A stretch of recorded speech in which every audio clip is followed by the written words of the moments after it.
What if we could learn from outstanding leaders in business, sports, and education from some of the best voices in corporate America? Lighting the Path is a series of interviews with industry leaders whose stories highlight strategies that build purpose-driven cultures, engage and retain top talent, develop drivers that create high-performance teams, and connect people to the vision of your company. Join us to hear from game-changing, talented leaders whose paths make a difference at work and at home. When I think about a current that's going on in our society right now, there's a thirst that people have today in today's marketplace to live what they feel is successful and fulfilling lives.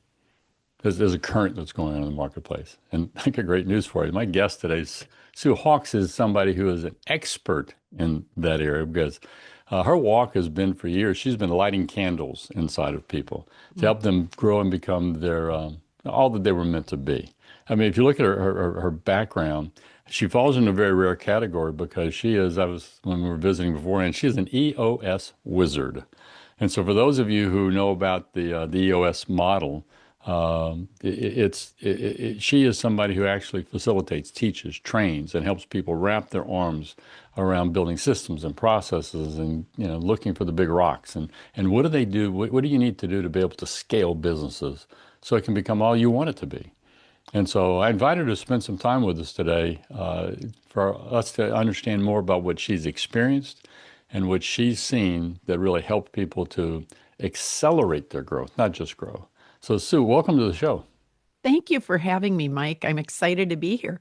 Yeah, we were laughing about that. I'm in Houston, you're in Minnesota. We have different weather, don't we? We do. We do most of the year. Yeah, but the one thing we do have in common, for those of you who don't know, Minnesota is also known for its mosquitoes that look like they're the size of blackbirds, if I understand correctly. Yes, indeed.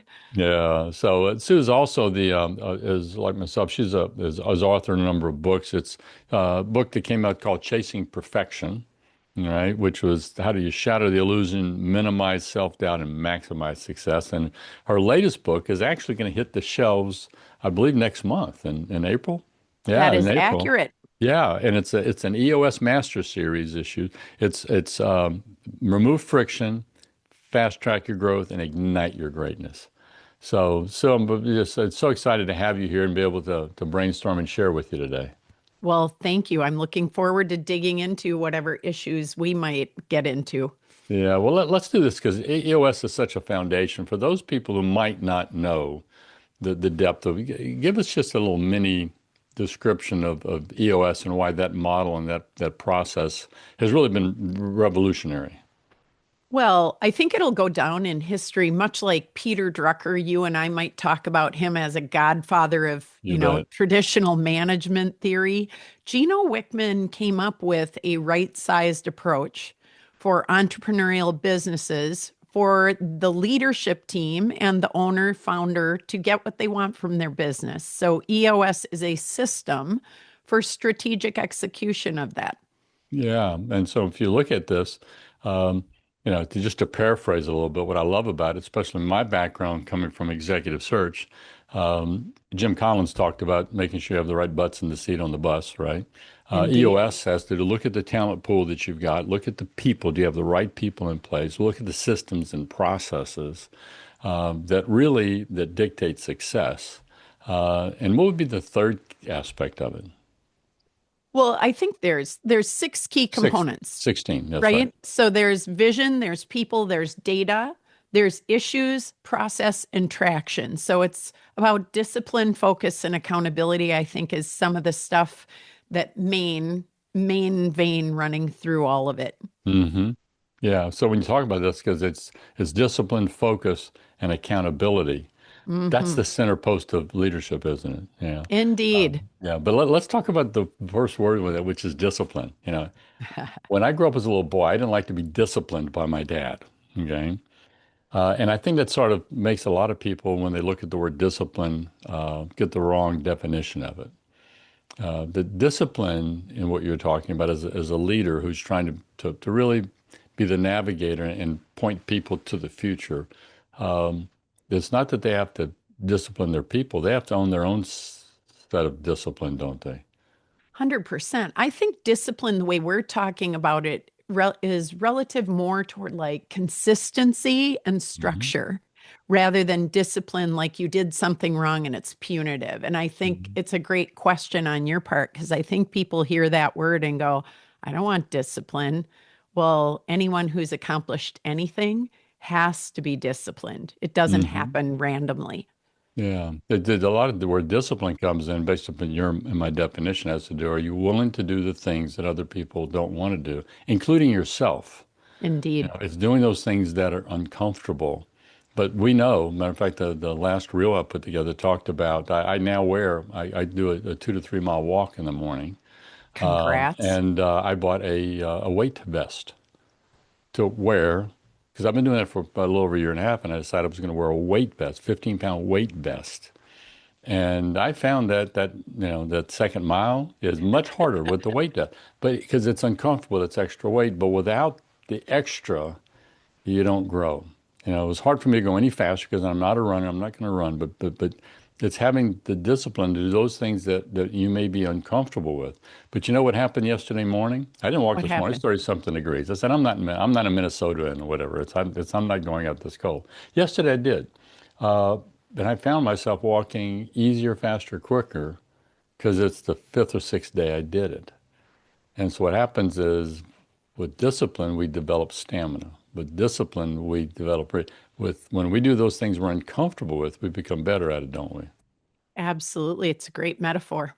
Yeah, yeah. And so with the leaders that you work with, because one of the things about you also is that you are, I've lost track of the numbers in your bio that had to do with the number of coaching sessions and the people that you've taken Oh, through. It's now in the five digits, no longer in the three. So, uh, accurate. yeah. And so, what have you observed with leaders today that when it comes to both maintaining their own discipline or helping the people that report to them have a sense of discipline? What stops that? Where does that break down? Oh, I think there's a number of places, and you and I can go on tangentially quite a bit. I think if you look at the big root cause, if you will, I would look at things like they're doing too many of the things they shouldn't be. They don't delegate well. Their butt is in someone else's seat because they don't trust. They haven't built tools to be able to trust, and so they hang on when they shouldn't. I think a lot of times what gets in the way of discipline is inconsistency, right? We let convenience override or comfort at times or chaos. We're committing to too many things. And so we don't say these are the imperative, not just important things. And who's the right person to be doing that? Is it really me? I think too often we just go, it should be me because. Hmm. Yeah. And what happens is that I know that the mistake I was making um, was I did things that I like doing because I love the creative part of making videos and reels and stuff. And my problem is I would make a 3 minute reel and it would take me 3 hours because I thought I was Steven Spielberg. And I just wrestled around. And what I realized one day is that, if I offload this and let my production manager, Betty, take that piece of it on, you know what I was shocked by? She's better What's at it that? than I am.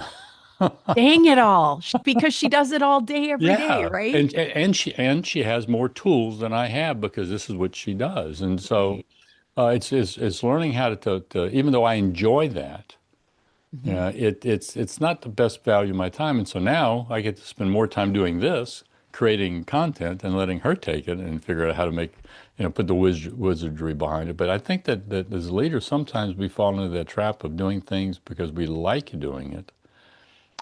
And then the other part of it has to do with the fact is that they may not do it as well as I do.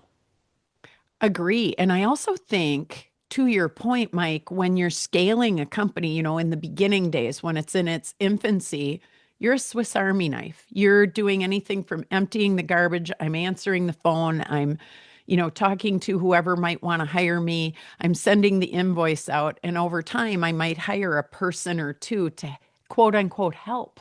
And that's literally what we start to breed as helpers, not other leaders who are autonomous, who can do the thing.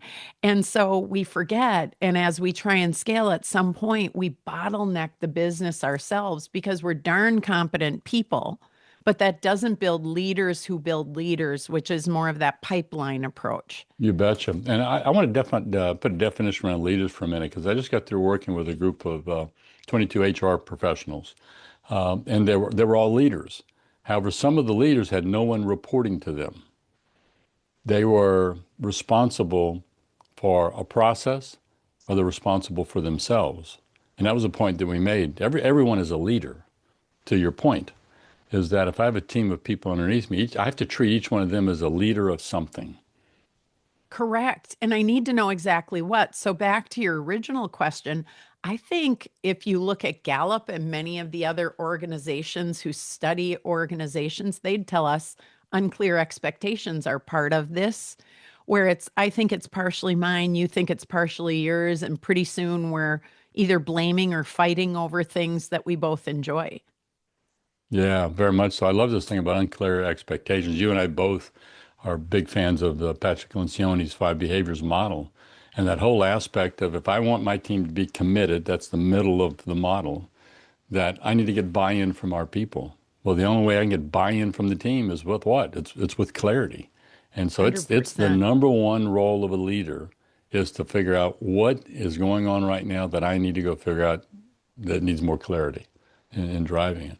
I'm kind of curious about something because we talk about things that people are uncomfortable with.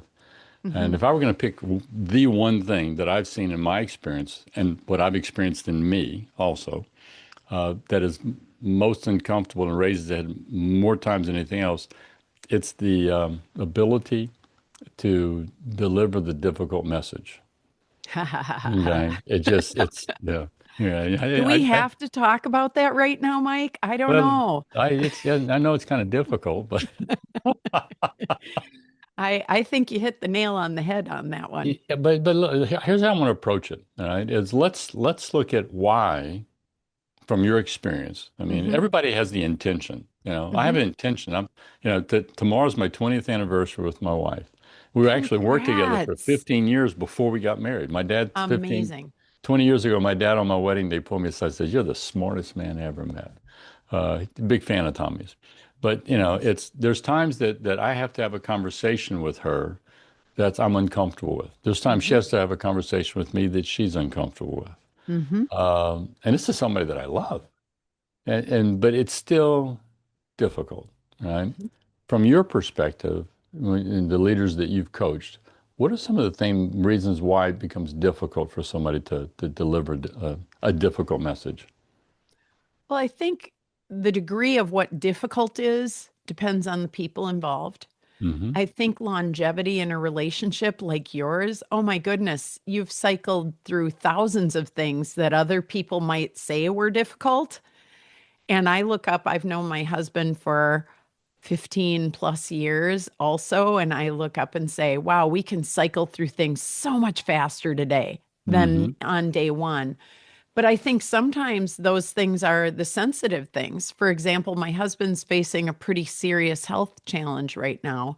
And a question I asked him that's also in the book, I was asking him because I said, I think it's one of the better questions. And we were talking about our relationship and the next phase, right? We're talking about our future. And I care deeply, just like you're talking about with your wife. And when you care deeply, sometimes that's where your empathy kicks in on overdrive. And I'm more worried about his reaction. I think the crux of it was I asked him the question, if we were courageous, what would we do right now? Ooh. And it's a juicy question, right? But it also made me vulnerable asking it because I'm also offering, I have some thoughts on this.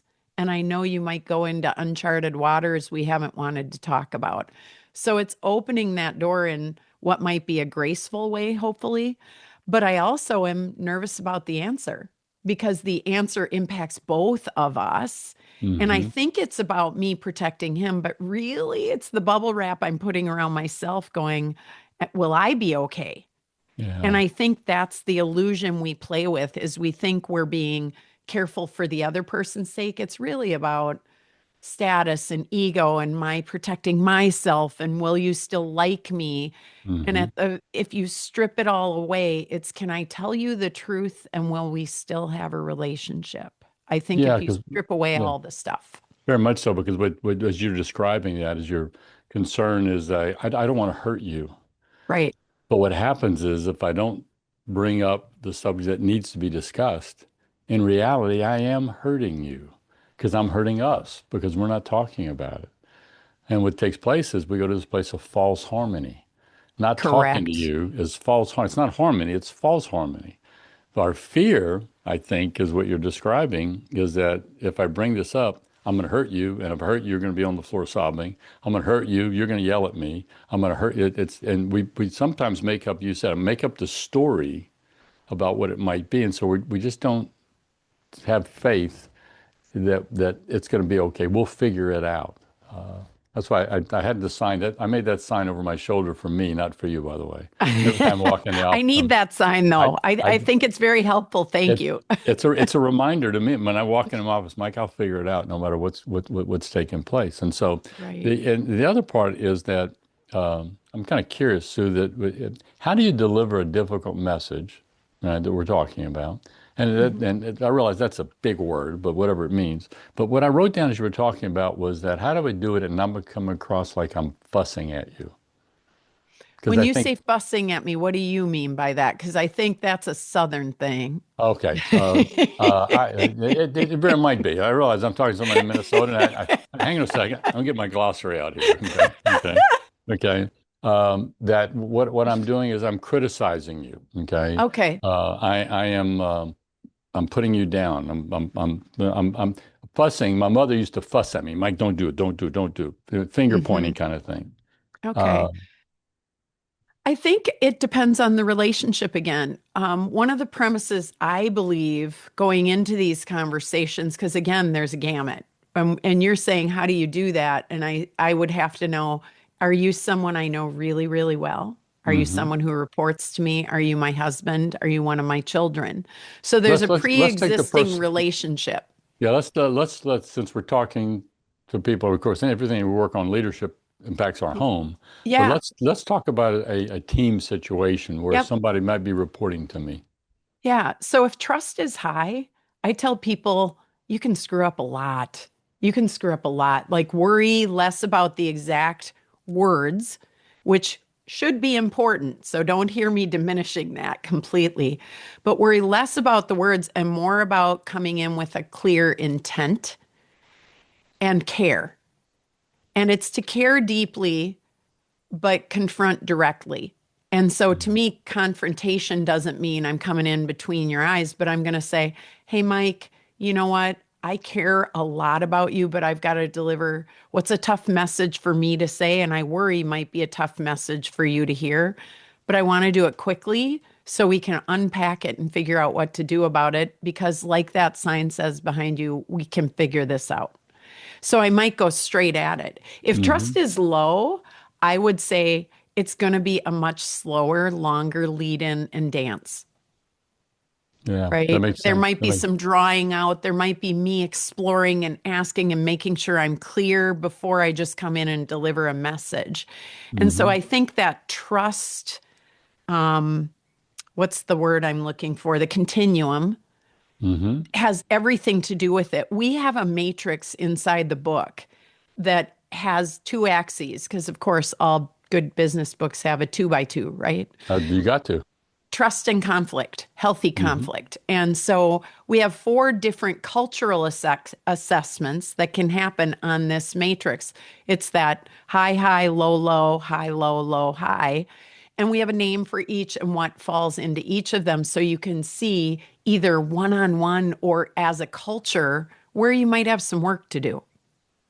Hmm. Yeah. So when I like this because even if trust is low because we haven't worked together for a long time, I think if I have to deliver a difficult message, the first thing I got to do is take steps to establish trust. And 100%. and when we look at the five behaviors model, which the first is vulnerability based trust, I kind of take the word trust and I replace it with the word safety. in my mind is, do I create an environment where you and I feel safe in conversations? So if I have to deliver a difficult message. The second thing you said, though, is that the difficult message, I need to get there as quickly as I can, right? And the reason why, because while I'm talking to somebody, they're trying to figure out, where are you going? What's happening? And for those of us who have a tendency to sometimes, as my dad used to say, go around the barn, okay, before you go in. We do that because we're trying to get all the pieces in place. And sometimes you just gotta, here's the information, here's what's going to take place, and then trust yourself that you'll be able to talk your way through it. Where have you seen people make mistakes when it comes to delivering difficult messages, and the people you've had to try to coach through situations? Anything come to mind? Oh, I think of you used a key word, Mike, vulnerability. I think Mm-hmm. when it becomes you think you're teaching or telling someone something they may never have heard before, that's one of the biggest mistakes. Usually in these conversations, we probably have both heard some of what the person is about to say to us, period. And so coming in to relate first off from a place of I've done this too in my own way is one of the greatest door openers. So I think when people aren't vulnerable or they walk in and say, "Hey, Mike, I want to talk to you about this. I'm getting right to it. You really screwed up in that presentation yesterday." It doesn't bode well for anyone because I haven't seen, number one, is this a good time? Number two, do you care? Number three, are we, relating and even having a conversation, or am I just delivering a message? And I Mm. think making it a conversation means it's a two-way street coming in again with high care, going, "Hey, I've been in your shoes before." I have a client who just had to go deliver this news to one of their high performers, doing well, but a little too direct with most of her direct reports around her. And he said, "I don't want to take the best of that away, but I want to buff and polish the edges." And so I asked him if there was ever a time in his career when that had happened. And he said, "Oh my God, too many to notice." And I said, "Maybe you start there."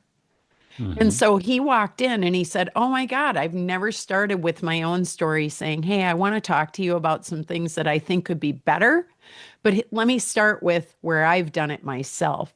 And so it let her guard down, but also let her know she's not alone. Mm-hmm. So what you're talking about is the reason for delivering, we're calling it a difficult message. Difficult message isn't yelling at somebody. That's not what we're talking about here.